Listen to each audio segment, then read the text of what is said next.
Aí, rapaziada, vou mostrar esse vídeo aí. A diferença do som de um chumbo que tá abaixo da velocidade do som, né? Subsônico. E um chumbinho que passa da velocidade do som.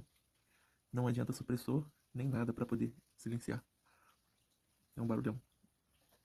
A T-Rex aqui em Monte Carlo. Vou botar a parte do vídeo aí. Atirando primeiro com o slug. E depois, ó, 2 disparos com FF. Brazuca. Um chumbo leve, então ele passa de 1000 km por hora.